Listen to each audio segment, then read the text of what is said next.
नाज़रीन अस्सलाम वालेकुम। सियासत टीवी के खुसूसी प्रोग्राम ब्रेकिंग न्यूज़ में आपका खैर मकदम है। मैं मोहम्मद रियाज अहमद और मेरे साथी अशर यासिर। शुक्रिया। बहरहाल नाज़रीन, जहाँ तक ब्रेकिंग न्यूज़ का सवाल है तो आपको बता दूं कि हिंदुस्तान में ऐसा लगता है कि नफरत की लहर फैल गई है और नफरत का जहर फैलाने वालों ने इस कदर जहर फैला दिया है कि हर तरफ नफरत ही नफरत दिखाई दे रही है। कहीं पर दलित लड़कियों का रेप हो रहा है तो कहीं मुसलमानों का कत्ल हो रहा है तो कोई एक बदतमीज बीजेपी का रुकन असेंबली मस्जिद में दाखिल होकर नारे लगा रहा है। ऐसे लगा रहा है जैसे कि इसके बाप की जागीर है और ये पागल हो गया है, ये जुनूनी हो गया है। इस तरह के अरकान असेंबली अगर हरकत करते हैं तो मैं समझता हूं कि उन्हें मेंटल हॉस्पिटल पहुंचाना चाहिए ताकि उनका जहनी तवाजुन जो खराब हो चुका है वो ठीक हो जाए, क्योंकि इन्हें सिर्फ सनातन धर्म के लिए यानी हिंदुओं के लिए खतरा है, ये बल्कि ये हिंदुस्तान के लिए खतरा है, मुसलमानों के लिए खतरा होते हैं। तो बहरहाल इस तरह की खबरें हमारे पास हैं और आपको यह भी बताते हैं कि किस तरह जयपुर में बीजेपी का एक रुकन असेंबली मस्जिद में दाखिल हो जाता है, मस्जिद में दाखिल होकर नफरत अंगेज नारे लगाता है, इश्ताल अंगेज नारे लगाता है और मस्जिद में पोस्टर चिस्पा करता है। बाद में कहता है कि मैं वहां नहीं गया। उस झूठे को मैं समझता हूं कि सख्त से सख्त सजा दी जानी चाहिए और लात मारकर मैं समझता हूं कि इसे जेल में के सलाखों के पीछे ढकेल देना चाहिए, क्योंकि ये हिंदुस्तान की तहजीब, हिंदुस्तान की गंगा जमनी तहजीब के साथ साथ हिंदुस्तान की सालिमियत, उसकी इजहार ये गानेगत को नुकसान पहुंचा रहा है। और इस तरह के दरिंदों को, इस तरह के कुत्तों को उसी तरह सलूक रवा रखना चाहिए जिस तरह एक पागल, एक जुनूनी के साथ रवा रखा जाता है। तो बहरहाल नाज़रीन, ये तो एक खबर रही है। दूसरी खबर, एक अहम खबर है, हम दो हमारे दो। आप समझ गए होंगे ये नारा राहुल गांधी ने लगाया था और किसके लिए लगाया था आप ये भी अच्छी तरह जानते हैं। आप ये भी अच्छी तरह जानते हैं कि शाहरुख खान के बेटे आर्यन के जब हशीश या कुछ यानी मंशियात जब्त हुई थी तो उस वक्त सारा हिंदुस्तान शाहरुख खान के बेटे की तरफ लगा हुआ था। और उस दौरान आप देखेंगे अडानी के जो पोर्ट में तकरीबन 3000 किलो हीरोइन जब्त की गई थी, जिसकी कीमत 3000 करोड़ रुपए बताई गई है। लेकिन आप बता दें कि वो जो रकम यानी वो जो मंशियात जब्त हुई थी वो दरअसल लश्कर तैयबा की फंडिंग के लिए लाई गई थी। तो सवाल यह पैदा होता है कि हम दो हमारे दो यानी वज़ीर आज़म नरेंद्र मोदी का एक करीबी सनदकार है और उसके बंदरगाह से ये जब्त होती है मंशियात और वो भी लश्कर तैयबा की फंडिंग के लिए। तो फिर कौन जिम्मेदार है? क्या अडानी को गिरफ्तार नहीं किया जाना चाहिए या फिर शाहरुख खान के बेटे पर उसका सारा बोझ डाल दिया गया और जो तवज्जो थी वो हटा दी गई? अब हम इसका भी पोस्टमार्टम करने वाले हैं कि अडानी को क्यों गिरफ्तार नहीं किया जाता, वज़ीर आज़म नरेंद्र मोदी अपने मुंह पर ताला क्यों लगाते हैं और अमित शाह खामोश क्यों बैठ जाते हैं। तो बहरहाल ये भी एक खबर है। और हम हैदराबाद चलते हैं। हैदराबाद से एक बड़ी खबर आ रही है। आपको यह भी बता दें कि हैदराबाद पुलिस ने वादे किया कि हैदराबाद में 208 पाकिस्तानी मुकीम है और सबसे अहम बात यह है कि 208 पाकिस्तानियों में 29 पाकिस्तानी ऐसे हैं जो मेडिकल ग्राउंड्स पर हैदराबाद आए हुए हैं। लेकिन अभी अभी यह पता चला है, पुलिस ने एक शख्स मोहम्मद फैयाज को गिरफ्तार कर लिया है जो दुबई में काम करता है, लेकिन वो हिंदुस्तानी नहीं है बल्कि पाकिस्तानी है और यहां की एक मुकामी खातून से शादी के लिए वो नेपाल के रास्ते हिंदुस्तान में दाखिल हुआ और फिर हैदराबाद में रहने लगा। उसने शादी भी कर ली। पुलिस ने उसको न सिर्फ गिरफ्तार किया है बल्कि उसके ससुराल वालों को भी गिरफ्तार कर लिया है। तो इस तरह की खबरें हमारे पास है। लेकिन एक बुरी खबर यह आ रही है कि हिंदुस्तान की मुमताज ज़रई यूनिवर्सिटी यानी एग्रीकल्चर यूनिवर्सिटीज में से एक आपको बता दें कि विधान चंद्र कृष्णा विश्वविद्यालय है, उसके बाहर एक पोस्टर लगाया गया है जिसमें कहा गया है कि dogs and Muslims are not allowed, यानी कुत्तों और मुसलमानों को दाखिल होने की इजाजत नहीं है। यह उसी तरह है जिस तरह अंग्रेज जब जा रहे थे उनका भी यही हशर था, बोखलाहट का शिकार थे। इस तरह के पोस्टर लगा रहे थे कि हिंदुस्तानी और कुत्तों को अंदर दाखिल होने की इजाजत नहीं। फिर आपने देखा कि अंग्रेज किस तरह कुत्तों की तरह भाग गए और ये जो पोस्टर लगा रहे हैं वो भी कुत्तों की तरह भागने वाले हैं। और बहरहाल हम चलते हैं अशर यासिर की तरफ। बहुत सी खबरें हैं लेकिन ब्रेकिंग न्यूज में हमने आपको यह खबरें बताई है। तो पहली खबर है अडानी पोर्ट की और यह मैं नहीं कर रहा हूं, एनआईए ने सुप्रीम कोर्ट में कहा है कि अडानी पोर्ट पर जो तकरीबन 2980 किलोग्राम मंशियात जब्त की गई थी वो दरअसल लश्कर तैयबा से जुड़ी हुई है, उसकी फंडिंग से जुड़ी हुई है। जी, तो आपने पहले बोल दिया ना कि हम दो हमारे दो, तो हमारे दो पे काम कैसे हो सकता है? फिर उन पे कोई एक्शन भी नहीं हो सकता है। ये सारा जो मतलब ये सारा बर्डन जो है शाहरुख खान के बेटे पे डाल दिया गया। उसके अगर आप मीडिया में रोज शाम में 6 बजे से लेकर के 10 बजे तक चीज़ें चल रही थी, लेकिन जिस पोर्ट से पकड़ा गया उस पोर्ट के मालिक को कुछ नहीं कहा गया, क्योंकि उस पोर्ट के मालिक का हर ऑर्गेनाइजेशन में जो मीडिया ऑर्गेनाइजेशन है उसमें कहीं ना कहीं शेयर है। वो सारे उनके नौकर ही हैं एक तरह से देखा जाए, तो वो किस तरह बात करेंगे आप? लेकिन अभी आपने एक बात कही कि हिंदुस्तान में एक ऐसी यूनिवर्सिटी है जहाँ पे लिखा गया है बाहर कि dogs and Muslims are not allowed. तो अभी इस देश में अभी हम बात कर रहे थे पहले भी कि इस देश में जो अभी चल रहा है उस पर देश के प्रधानमंत्री को एक मैसेज देना चाहिए सबको कि अभी जो चीज़ें हुई हैं वो हिंदुस्तान के भाईचारे को तोड़ने के लिए हुई हैं। जो हिंदू मुस्लिम भाईचारा अभी बना हुआ है उसको और तोड़ने की कोशिश की जा रही है और वो यहाँ पे कामयाब हो गए हैं। जिस तरह से पूछा जा रहा है कि उन्होंने जो है धर्म पूछा पहले, उसके बाद गोली मारी। हालांकि 2 लोगों का ही ये बयान सामने आया, बाकी सबका ये कहना था कि गोलियां चल रही थी, कौन चला रहा था नहीं पता। लेकिन जहाँ पे गवर्नमेंट को हमें उनके फेलियर पे बात करनी चाहिए, वहाँ पे हम देश में हिंदू मुसलमान के नाम पे बात कर रहे हैं कि उन्होंने हमारे इतने मार दिए। और एक और बीजेपी के एक बहुत बड़े लीडर है जो हमेशा उल्टे सीधे बयान देते रहते हैं, महाराष्ट्र के नीतीश राणा ने, उन्होंने तो यहाँ तक कह दिया है कि अगर आप किसी भी दुकान में जाओ तो दुकान वाले से उसका धर्म पूछो, अगर वो धर्म में नाम उल्टा सीधा बताता है तो उससे फिर हनुमान चालीसा पढ़ो, उसके बाद उससे सामान खरीदो। तो अब इस देश में इस लेवल तक बीजेपी के लीडर्स जा चुके हैं और बीजेपी के लीडर ही एक हैं जिसका अभी आपने जिक्र किया, बाल मुकुंद, जो मस्जिद में चला गया और उसने वहां पे उल्टे सीधे नारे लगाए। तो इस देश में अभी देश के प्रधानमंत्री को सबसे पहले आकर के एक वीडियो जारी करना चाहिए, क्योंकि प्रेस कॉन्फ्रेंस तो वो करते नहीं है, शर्माते हैं बेचारे, तो उनको कम से कम वीडियो जारी करना चाहिए। और वीडियो जारी करने के बाद उनको ये कहना चाहिए कि इस देश में अभी सबको एकजुट होकर रहना है। हमारे साथ अभी जो चीज़ें हुई, 26-27 लोगों की मौत हुई है, वो वाकई एक फेलियर था। उनको एक्सेप्ट भी ये करना चाहिए कि ये हमारा फेलियर था, इसके लिए हम जिम्मेदार हैं। लेकिन इसके लिए अभी आप देखिए कई ऐसी जगह है जहाँ से जो कश्मीरी रहते हैं उनको परेशान किया जाए, बहुत ज़्यादा परेशान किया जाए। अभी देवबंद में एक जो है वो है, क्या बोलते हैं, गाँव जहाँ पे सारे जाट रहते हैं, वो जाट देवबंद में आए और वहाँ से कहा कि अगर 1 मई तक तुम लोगों ने ये खाली नहीं की जगह मुसलमानों से तो हम तुम्हें यहाँ से मार मार के भगाएंगे। और उनके पास ये भी देखा जा रहा है कि जाटों के पास सबसे ज़्यादा लाइसेंसी जो चीज़ें हैं वो उनके पास हैं। तो आप ये देखिए कि उनको भी पुलिस नहीं पकड़ती है, उनको जो है पुलिस पकड़ती नहीं, उनके खिलाफ आप FIR कराने जाओ तो आप पे ही केस कर दिया जाता है। तो आप अभी जो है जो देश का हमारा मीडिया जो जिसको हम कहते हैं कि दरबारी मीडिया है, वो भी इस पे बात नहीं कर रहा।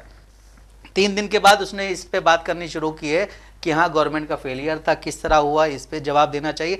लेकिन जिस वक्त ये हुआ था उस वक्त ही अगर आप इस पे आवाज़ उठाते तो शायद गवर्नमेंट की तरफ से कोई ठीक ठाक कदम उठाया जा सकता था। लेकिन अगर हम हिंदुस्तानी मीडिया की बात करें, जो दरबारी मीडिया उसकी बात करें, तो उसका जो कुछ ऐसे एंकर्स हैं उनका उनकी अगर आप खबरें देखेंगे सर तो आपको ये लगेगा कि बस हिंदुस्तान अभी अटैक ही करने जा रहा है। बिल्कुल आपने सही कहा। बहरहाल नाज़रीन, आपको बता दूं कि जहाँ तक अशर यासिर ने सुना है कि देवबंद आकर जाटों ने धमकी दी है कि आपको यहाँ से निकल जाना चाहिए, तो आपको ये बता दूं कि जाटों को ये भी पूछना चाहिए वज़ीर-ए-आज़म नरेंद्र मोदी से, अगर वो अपने मुल्क से प्यार करते हैं, अपने मुल्क से मोहब्बत करते हैं, हिंदुस्तान को चाहते हैं, मुहिब वतन हिंदुस्तानी हैं और उनके खून में हिंदुस्तानियों का खून, उनके जिस्मों में हिंदुस्तानियों का खून दौड़ रहा है, तो उन्हें ये सवाल करना चाहिए वज़ीर-ए-आज़म से कि 2000 मुरब्बा गज, 2000 मुरब्बा 1 किलोमीटर जो अराजी है हिंदुस्तान की, उस पर चीन ने कब्जा कैसे किया, दरअंदाजी कैसे की, चीन ने अपने गांव आबाद कैसे किए और चीन ने ऐसे नक्शे कैसे तकसीम कर दिए जिसमें कहा गया है, जिसमें बताया गया है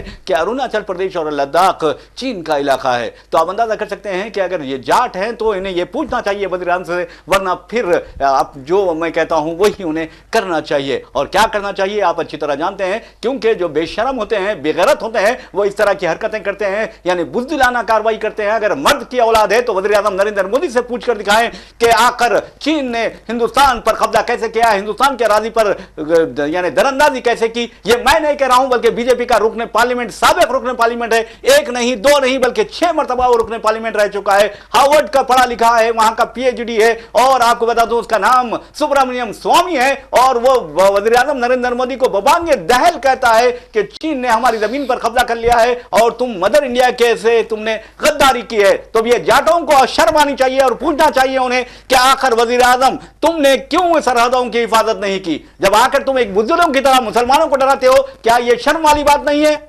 बिल्कुल सही। और ये जो अभी जो हम आपको न्यूज़ बता रहे थे, जी जी, ये हिंदुओं ने मुसलमानों को देवबंद खाली करने की धमकी दी है। जी जी, और ये गुज्जर समाज के लोग जो है, इनके पास 700 से ज्यादा लाइसेंसी हथियार हैं। जी जी, ये लोग आ करके कह रहे हैं कि मुसलमान हो या और जो एक शब्द मुसलमानों के साथ जोड़ा जाता है, वो लोग यहाँ से जल्द खाली करके चले जाए, वरना हम इस पे अच्छी कार्रवाई करेंगे और बहुत बड़ी कार्रवाई करेंगे। लेकिन अभी की जो खबर सामने आ रही है वो आ रही है मध्य प्रदेश से, कि मध्य प्रदेश में 2 दलित लड़कियां रात में शादी समारोह से वापस आती हैं 1 बजे करीब, और 2 गाड़ियों से 7 लोग बाइक पे सवार होकर आते हैं और वो उन दोनों लड़कियों को उठा के ले जाते हैं और उनके साथ बारी बारी से बहुत मुंह काला करते हैं। और उसके बाद पुलिस 5 को पकड़ती है। उन 5 के नाम से, जिस तरह देश के प्रधानमंत्री नरेंद्र मोदी कहते हैं कि हम कपड़े से पहचान जाते हैं, उसी तरह उनके नाम से भी आप पहचान जाएंगे कि वो कौन है। जी जी, बहरहाल नाज़रीन, आपको बता दूं कि जहां तक मैं बात कर रहा था उन बुज़दिलों की, और खासतौर पर वज़ीर-ए-आज़म नरेंद्र मोदी, पता नहीं हिंदुस्तान जल रहा है उसी तरह जिस तरह रोम जल रहा था और नेहरू बांसुरी बजा रहा था। आप देखेंगे कि कल कुल जमाती इजलास जो कश्मीर के मसले पर मुनक़िद किया गया था, पहलगाम के मसले पर मुनक़िद किया गया था, वो छोड़कर वो बिहार चले जाते हैं। तो वज़ीर-ए-आज़म नरेंद्र मोदी की मेंटालिटी का उससे अंदाज़ा लगाया जा सकता है, जहनियत का अंदाज़ा लगाया जा सकता है। और हिंदुस्तान जल रहा है, नफरत की भट्टी में जल रहा है और वज़ीर-ए-आज़म के मुँह पर ताला लगा हुआ है। कम से कम अब तो बोल सकते हैं, मणिपुर में उन्होंने नहीं बोला और मुसलमानों के खत्म पर उन्होंने नहीं बोला, गुजरात में उन्होंने नहीं बोला, कम से कम अब तो बोल सकते हैं बहैसियत वज़ीर-ए-आज़म। और अब जब डॉक्टर मनमोहन सिंह ओहदे वज़ारत उज़्मा पर फायज थे तो वो कहते थे कि मुनमुन सिंह है, यानी अपना मुंह बंद रखने वाला सिंह है, तो फिर ये कौन से मोदी जी हैं, ये पूछने वाली बात है। तो बहरहाल नाज़रीन, जैसा कि मध्य प्रदेश की खबर सुनाई है, लेकिन हम बात करेंगे पहले जयपुर की, आचार्य बालमुकुंद की। उसको किसने हक दिया कि मस्जिद में दाखिल हो, उसे किसने हक दिया कि मस्जिद में जाकर इश्तिहार के नारे लगाए? मैं समझता हूं कि जो मुसल्ली थे उन्होंने बुज़दिली का मुजाहिरा किया, उसे ऐसा सबक सिखाते कि फिर दोबारा कोई जुर्रत नहीं करता। देखिए, उसको जिसने हक दिया वो है बीजेपी, क्योंकि बीजेपी की गवर्नमेंट इस वक्त सिर्फ एक ही चीज पे काम कर रही है, और वो ये चीज है कि मुसलमानों को किस तरह भड़काना है, तो इस देश की जो इस देश का भाईचारा उसको किस तरह तोड़ना है। अभी आपने बात की कि देश के प्रधानमंत्री जो मीटिंग हुई थी उसमें नहीं गए थे। अभी एक और खबर सामने आई है कि आज आरजेडी की एक महिला लीडर है जिन्होंने एक पोस्टर लगाया, उस पोस्टर पे लिखा है कि सब याद रखा जाएगा। जिस वक्त देश रो रहा था उस वक्त देश के प्रधानमंत्री नरेंद्र मोदी और बिहार के मुख्यमंत्री नीतीश कुमार ये हंस के स्टेज पे बात कर रहे थे। जी हाँ, बहुत हंस रहे थे। और अभी ये खबर और सामने आई है कि उस दौरान जो नरेंद्र मोदी हमारे देश के प्रधानमंत्री, उन्होंने जो धमकी दी उसमें उन्होंने कहीं पे भी पाकिस्तान का जिक्र नहीं किया। उन्होंने ये कहा कि जिन लोगों ने ये किया उनको बख्शा नहीं जाएगा, लेकिन उन्होंने पाकिस्तान का जिक्र नहीं किया। लेकिन अगर हम वही अपने देश के दरबारी मीडिया की बात करें तो वो लोग जो हैं वो सिर्फ पाकिस्तान पे अभी अटैक करने की बात कर रहे हैं। और जिस तरह आपने बोला कि बालमुकुंद ने जिस तरह से मस्जिद में जा करके जो वो लगाए, नारे लगाए, उसमें मुसल्लियों ने कुछ नहीं किया। शायद सर ये भी हो सकता है कि वो लोग थोड़ा अभी शांत रहने की कोशिश कर रहे हो कि अभी रुक जाएं, आगे आ करके जब इलेक्शंस होंगे या आगे जब ये वोट मांगने हैं या आगे जो भी कुछ होगा तब हम इसका जवाब देंगे। और कभी कभी ऐसा भी होता है कि बहुत ज़्यादा गुस्से में इंसान कुछ गलत कदम उठा लेता है, तो शायद उन्होंने अपने आप को कूल डाउन किया हो, क्योंकि इस देश में ऑलरेडी माहौल ख़राब कर रखा है देश के कुछ देखिए, जब तक आप बुज़दिल रहेंगे, जब तक खामोश रहेंगे, इस तरह ये जो दरिंदे हैं, ये कुत्ते हैं, भौंकते रहेंगे। मिसाल के तौर पर अगर कोई आकर देवबंद में ये कह रहा है कि तुम मुसलमानों को यहाँ से चले जाना चाहिए, तो किस ईंट का जवाब पत्थर से देना चाहिए, मैं समझता हूँ। लेकिन अगर ईंट के जवाब पत्थर से देंगे तो फिर मुस्लिम आप ही कहलाएंगे नहीं, यहाँ जमहूरियत है, यहाँ पर दस्तूर की बात कर रहा हूँ मैं। दस्तूर की ईंट उठाइए, जमहूरियत की ईंट उठाइए, सेक्युलरिज्म की ईंट उठाइए और इन दहशतगर्दों को दे मारिए। लेकिन प्रॉब्लम ये है ना कि आपके खिलाफ सारे लोग हैं, मीडिया उन्हीं के साथ है, वो अगर कुछ भी ऐसा करेंगे तो उनको कहीं ना कहीं लीप पोत करके अच्छा पेश करने की कोशिश करिए। लेकिन आप अगर कुछ भी हल्का सा भी कुछ इधर से उधर आप अगर सही भी करें तो उसको भी गलत करने की कोशिश की जा रही है ना।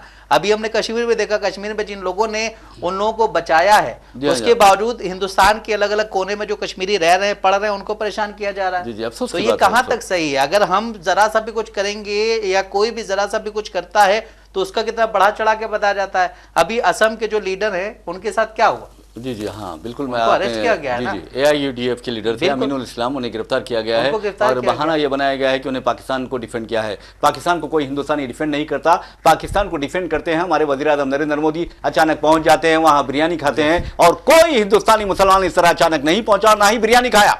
बिल्कुल, ना कोई पहुंचता ना बिरयानी खाता। उसके बाद अभी जब आप सऊदी अरब गए थे तो आप उसी के ऊपर से गए थे। जी हाँ। वापसी में जब आप नहीं गए तो ये खबर बन गई कि देश के प्रधानमंत्री नरेंद्र मोदी वापसी में उनकी जो फ्लाइट थी वो पाकिस्तान होते हुए नहीं आई। ये पाकिस्तान ने पाबंदी आयद कर दी है, इस बात से नहीं आए। नहीं तो ये एक बहुत बड़ी खबर है ना। तो अगर आप देखिए तो कि पाकिस्तान की जो वो थी उस पे आप नहीं आए, आप उसको छोड़ करके, मतलब आपने गुस्सा ऊपर दिखा दिया। जी हाँ। आपने गुस्सा सारा वहीं दिखाया कि आप उस रूट से नहीं आ रहे हैं। बाकी आपने क्या गुस्सा दिखाया? आपने आ करके कोई एक्शन लिया? आपने सिंधु का वो जो पानी था उसके बारे में जो कहा वो भी अभी ऑर्डर उस तरह से पास नहीं हुआ है और उस पर भी आप फैसला इतनी इजीली नहीं कर सकते क्योंकि वो कश्मीरियों का भी मसला है। 1960 का ये माहिदा है। वैसे भी नाज़रीन आपको बता दूं कि वज़ीर आज़म नरेंद्र मोदी बोलते कुछ हैं, करते कुछ हैं। उनकी बॉडी लैंग्वेज भी आप देखेंगे कि अजीब गरीब होती है, और ख़ास तौर पर वो कपड़े देखकर पहचानने की बात करते हैं, शमशान कब्रिस्तान की बात करते हैं। और मैं समझता हूँ कि एक वज़ीर आज़म के ओहदे पर, एक बावक़ार ओहदे पर फायद रहकर कोई अगर शख्स इस तरह की बात करता है तो वो अच्छी बात नहीं है, क्योंकि बहैसियत हिंदुस्तानी हम वज़ीर आज़म को मशवरा भी दे सकते हैं कि आप जो हरकतें कर रहे हैं, आपकी जो ज़बान व बयान है, आपका जो लब व लहजा है वो बिल्कुल गलत है, मुल्क दुश्मनी के ज़ुमरे में आता है। इसलिए कि अगर आप दूसरों को कहते हैं कि चैलेंजिंग करता है तो फिर आप शमशान कब्रिस्तान की बात करते हैं, आप कपड़े देखकर पहचानने की बात करते हैं, आप दरअंदाजों से बचने की बात करते हैं, आप ज़्यादा बच्चे पैदा करने वालों की बात करते हैं, तो आप अंदाज़ा कीजिए कि आपकी ज़हनियत क्या है। और वैसे भी वज़ीर आज़म हो या कोई भी हो, अगर वो मुल्क के खिलाफ बात करता है या अक़लियतों के खिलाफ बात करता है या अवाम के खिलाफ बात करता है तो उसे उसका खुमियाजा भुगतना पड़ेगा। और इंतखाबात जो जमहूरी अमल होते हैं वो एक बेहतरीन अमल होते हैं। अब अंदाजा कीजिए कि नीतीश राणे बकवास कर रहा है महाराष्ट्र में, और इधर आप देखेंगे कि आचार्य बालमुकुंद आचार्य खुद को कहता है और मस्जिद में जबरदस्ती दाखिल हो जाता है और वहां पर इश्तियालंगेज नारे लगाता है, और हमारे वज़ीर आज़म बड़ी खामोशी से, यानी मुजरिमाना खामोशी इख्तियार करते हैं। अगर मैं समझता हूं कि अगर इनमें इंसानियत होती है तो ये दोनों को लात मार कर निकाल देना चाहिए पार्टी से। और वैसे भी नाज़रीन आपको बता दूं कि जहां तक महाराष्ट्र का सवाल है तो वहां पर आप देखेंगे कि आरएसएस का हेडक्वार्टर है और आरएसएस सरबराह मोहन भागवत ने कल एक बयान दिया और कहा कि कोई हिंदू किसी का मजहब पूछकर हमला नहीं करता। तो आपको शर्म आनी चाहिए कि कोई हिंदू अगर मजहब पूछकर हमला नहीं करता तो जय श्री राम का नारा लगाकर एक 80 साल बुजुर्ग को थप्पड़ मारे जाते हैं, छोटे बच्चों को चप्पल मारे जाते हैं, तो फिर आपकी जो नजरें हैं, आपकी जो बसारत है, आपकी जो समात है, कुव्वत समात, आपकी जो कुव्वत गोवाई है, क्या वो गांधी जी के बंदरों की तरह हो गई है कि हम बुरा नहीं देखेंगे, हम बुरा नहीं सुनेंगे, हम बुरा नहीं बोलेंगे? ये आपको हकायक का सामना करना पड़ेगा। आप इतनी बड़ी तंजीम के, इतनी बड़ी ऑर्गेनाइजेशन के सरबराह है, आपको नहीं मालूम कि फिरका परस्त दरिंदे कुत्तों की तरह भौंक रहे हैं और जय श्री राम का नारा लगाकर बच्चों को मार रहे हैं, खवातीन पर हमला कर रहे हैं, यहां तक कि आप देखेंगे कि दलितों का बुरा हाल कर रहे हैं। बिल्कुल, एक चीज और आप भूल गए कि गाय के नाम पे भी लोगों को मारा जा रहा है, उससे भी जेएसआर किनारे लगवाए जा रहे हैं। तो ये चीज़ें चल रही हैं। उसके बाद अगर मोहन भागवत का बयान सामने आता है कि हिंदू कभी किसी का धर्म पूछ के नहीं मारता है, तो उसकी काफ़ी सारी मिसालें आपने अभी पेश कर दी हैं। और इस पे भी अगर उनको ना हो तो उनके सामने कई सारी रिपोर्ट्स भी पेश की जा सकती हैं, उनको कई सारे वीडियोस भी दिखाए जा सकते हैं किस तरह से मारा। खैर, मोहन भागवत एक बड़ी तंजीम के चीफ हैं, लेकिन उनके जो बयानात होते हैं वो हमेशा उसी से रिलेटेड होते हैं कि हमें अपनी तंजीम को आगे बढ़ाना है और हमें जो है मतलब जो उनका ऑर्गेनाइजेशन है उसे आगे बढ़ाना है। और ये भी देखा जा रहा है कि अभी देश के प्रधानमंत्री भी वहाँ जाके आए हैं, उसके हेड ऑफिस जाके आए हैं, और वहाँ से ये भी कहा जा रहा था कि ये शायद एक्सटेंशन लेटर लेके आए होंगे। खैर, जिस तरह आरएसएस के बयान सामने आते हैं, और अभी जो बयान सामने आया आरएसएस का ही ये बयान सामने आया था कि आरएसएस ने कोविड में बहुत ज़्यादा हेल्प की थी। अगर आरएसएस ने कोविड में हेल्प की थी तो कहीं पे भी फोटो क्यों नहीं नजर आता? जी जी, अरे ये भाग रहे थे, नजर आती है ये कोविड में अगर जी जी बिल्कुल आप मौत के डर से छुप के बैठे हुए थे। आपको इतनी ज़्यादा हाई सिक्योरिटी मिली हुई है कि आप कहीं भी जाते हैं तो आपके लिए रोड खाली कराई जाती हैं। ये सारी चीज़ें अगर आरएसएस के लिए चल रही तो उनको भी जिम्मेदारी से देश के नागरिकों को एक संदेश देना चाहिए। उसी तरह आपने भी वही बयान दे दिया ना कि कभी भी हिंदू ने किसी का धन पूछ के नहीं मारा है, तो इसका मतलब आप भी ये कहना चाह रहे हैं कि तुम भी अब किसी को ही मारो, उसका धर्म ना पूछो। जी जी, अफसोस की बात है। और वैसे भी आपको बता दूंगी, जहाँ तक आरएसएस सरबराह मोहन भागवत का सवाल है, पेशे से वो वेटरनरी डॉक्टर हैं, लेकिन वो आप देखेंगे कि वेटरनरी डॉक्टर को कम से कम इंसान के डॉक्टर तो नहीं है, लेकिन हैवानों के डॉक्टर है, तो उन्हें भी हैवानों के जो जज्बात होते हैं, एहसास होते हैं, उसका ख्याल रखना चाहिए। एक 2 दलित लड़कियों की इस्मत रेजी हो जाती है, रेप हो जाता है, और दलित लड़कियों को जब आपका धर्म भ्रष्ट नहीं होता, आपका धर्म यानी खराब नहीं होता, और आप ये नहीं कहते कि क्या आलाजात क्या आदनाजात सब इंसान है, आप ये नहीं कहते, आप सिर्फ ये कहते हैं कि हिंदू कभी धर्म पूछ कर नहीं मानते, तो मैं समझता हूं कि आरएसएस को हो या फिर आरएसएस की कबील की जो जमातें हैं, उनको ये चाहिए कि श्री रामचंद्र जी की जो तालीमात हैं उसको पढ़ें, उसके बारे में मालूम करें, क्योंकि अल्लामा इकबाल ने श्री रामचंद्र जी को, उनके ग्रेटनेस को, उनकी अजमत को उभारते हुए कहा था कि श्री रामचंद्र जी इमामुल हिंद है। तो आपको ये भी बता दूं कि श्री रामचंद्र जी का अगर आप जिंदगी का मुताला करेंगे, स्टडी करेंगे, तो पता चलेगा कि वहां तशद्दुद की कोई जगह नहीं है, वहां पर हार्श वर्ड इस्तेमाल नहीं किए जाते हैं, वहां पर सख्त अल्फाज इस्तेमाल नहीं किए गए, और ये राम के भक्त है और अपने बगलों में छुरियां लेकर फिर रहे हैं, हथियार लेकर फिर रहे हैं, और बात तो राम के भक्त ऐसे हैं जो जुल्म पर अपने मुंहों पर ताले लगाते हैं, अपने सियाह चेहरों पर ताले लगाकर फिर रहे हैं। बिल्कुल सही। जब भी आप किसी भी रैली को देखेंगे, चाहे वो जिस भी उससे हो, अगर वो धार्मिक रैली होती तो उसमें जा करके मस्जिदों के सामने आप जो है जो उल्टे सीधे गाने बजाते हैं, आपकी धार्मिक रैली है और आप उसमें उल्टे सीधे गाने बजा रहे हैं। अरे गालियां दे रहे थे महाराष्ट्र में, तो बिल्कुल गालियां दे रहे हैं आप, और आप जो हैं अपने साथ हथियार लेके चल रहे हैं। तो ये किस धर्म में सिखाया जाता है कि आप इस तरह से चलें, आप इस तरह से उस धर्म को मनाएं, आप इस तरह से उस भगवान जिसको आप बहुत ज़्यादा मानते हैं उसकी तस्वीर रख करके आप उसके साथ बेहुरमती करें। जिस तरह हमने देखा कि जब अयोध्या में राम मंदिर का उद्घाटन होने वाला था, उस दौरान हमारे देश के प्रधानमंत्री की एक तस्वीर वायरल हुई थी, और भगवान राम की तस्वीर वायरल हुई थी कि वो उनको लेके जा रहे थे। आप अंदाजा कीजिए, मोदी जी का जब इफ्तिताई तकरीब थी, क्या कोई दलित वहां पर मौजूद था? नहीं। कितनी अफसोस की बात है। पहले दलितों को इंसान समझो, उसके बाद इस तरह की बातें करो। और दूसरी अहम बात यह है कि आरएसएस सरबराह अजीब व गरीब बातें कर देते हैं, ना उसका सर होता है ना पैर होता है। कम से कम उन्हें सोचना चाहिए, पहले तोलना चाहिए, फिर बोलना चाहिए। अगर ना तोलते हैं ना और बोलते हैं तो बोलते अजीब व गरीब बोलते हैं। कम से कम श्री रामचंद्र जी की जो तालीमात है, जो टीचिंग्स है उनके, कम से कम वो पढ़ लिया कीजिए, ताकि आपको मालूम हो कि उनकी अजमत क्या है। आप सीता माई को आप देखेंगे कि श्रीलंका ले जाया जाता है। अगर श्री रामचंद्र जी चाहते तो बहुत कुछ कर देते थे, लेकिन उन्होंने पहले बातचीत की, पहले अमन का पैगाम दिया, सुलह का पैगाम दिया, जंग से बचने की कोशिश की। इनको क्या मालूम है, ये श्री रामचंद्र जी का नारा लगाते हैं और इंसान के पेट में छुरा घोंप देते हैं। बिल्कुल, ये सिर्फ उसी तरह से काम हो रहा है कि आप भड़काने के लिए सामने आ रहे हैं। जी जी, आरएसएस इस वक्त सिर्फ देश को भड़काने के लिए सामने है। इस पे जो बैन लगा था, अब बीजेपी ने उन्हीं को सबसे बड़ा लीडर बना दिया। हालांकि अब मुंह की खानी पड़ी है, सरदार पटेल ने लगाया था बैन, लेकिन बीजेपी ने उनको बड़ा वो मान लिया अपना कि सरदार पटेल के साथ ये हुआ था वो हुआ था। लेकिन आप ये भी देखिए कि उन पे बैन किसने लगाया था।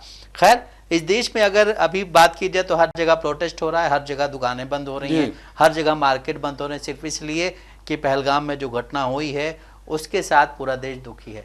लेकिन उसमें अगर कुछ लीडर्स जो हैं इस तरह आकर के बयानात देते हैं, आरएसएस अपने बयान देता है, तो ये नाकाबिले बर्दाश्त है। और इस देश की जो एकता उसको तोड़ने की कहीं ना कहीं कोशिश की जा रही है। बिल्कुल आपने सही कहा। वैसे भी नाज़रीन आपको बता दूं कि जहाँ तक हैदराबाद फरकंद बुनियाद का सवाल है, हैदराबाद में हर तरफ पाकिस्तान मुर्दाबाद, लश्कर तैयबा मुर्दाबाद के नारे लगाए जा रहे हैं। और इस सिलसिले में आपको बता दूं कि नेकलेस रोड पर कल जो कैंडल मार्च यानी मोमी शमाओं के जो मार्च निकला था, उसमें चीफ मिनिस्टर रेवंत रेड्डी ने बतौर खास शिरकत की। कांग्रेसी कायदीन की कसर तादाद वहाँ मौजूद थी और असदुद्दीन अवैसी भी मौजूद थे, और सलमान खुर्शीद से लेकर जो कांग्रेस के अहम कायदीन हैं वो भी वहाँ पर मौजूद थे, और उन्होंने इस तरह के नारे भी लगाए हैं। लेकिन क्या आप फिरका परस्तों के खिलाफ नारे नहीं लगा सकते। मैं तो कहूँगा कि जहाँ पर पाकिस्तान मुर्दाबाद का नारे लगाए जा रहे हैं और लश्कर तैयबा मुर्दाबाद के नारे लगाए जा रहे हैं, वहाँ पर हिंदुस्तान के दुश्मन मुर्दाबाद के नारे लगाने चाहिए। हिंदुस्तान के जो हिंदू मुस्लिम तहजीब के मुखालिफिन है वो मुर्दाबाद के नारे लगाने चाहिए और उन अनासिर को बेनकाब करना चाहिए जो हिंदुस्तान की गंगा जमनी तहजीब को तबाह और बर्बाद करके हिंदुस्तान में बदअमनी फैलाने की कोशिश कर रहे हैं। आप अंदाजा कीजिए कि अगर कोई हिंदुस्तान में बदअमनी फैलाता है तो उसका मतलब है वो मुल्क का गद्दार है, मुल्क का दुश्मन है, लेकिन ये अपने आप को मुल्क का कौम परस्त कहता है। किस तरह का कौम परस्त है मुझे समझने नहीं आता। जी बिल्कुल, जिस तरह से भी आप देखिए कि हर जगह इस वक्त प्रोटेस्ट हो रहा है, कश्मीर में भी दुकानें बंद की जा रही हैं और अभी जो कश्मीर में घटना हुई है, कश्मीर में हादसा हुआ है, ये कश्मीरियों के लिए बहुत ज़्यादा परेशानी खड़ी कर सकता है क्योंकि वहाँ पे टूरिज़्म कम हो जाएगा और जो लोग टूरिज़्म से वहाँ पे कमाते हैं, कुछ खच्चर चलाते हैं, दुकानें चलती हैं, कुछ लोगों के अपने बनाए हुए घर हैं जो वो रेंट पे देते हैं, तो ले दे के कश्मीरी लोगों पे ज़्यादा इसका बर्डन पड़ गया है क्योंकि अब वहाँ पे सयाह जाना कम कर देंगे सर। अच्छा यासिर, आपको बता दूं एक अहम खबर आ रही है क्योंकि ये ज़रूरी है खबर सुनाना हमारे नाजरीन को। वो खबर ये है कि सऊदी अरब के वज़ीर ख़ारजा ने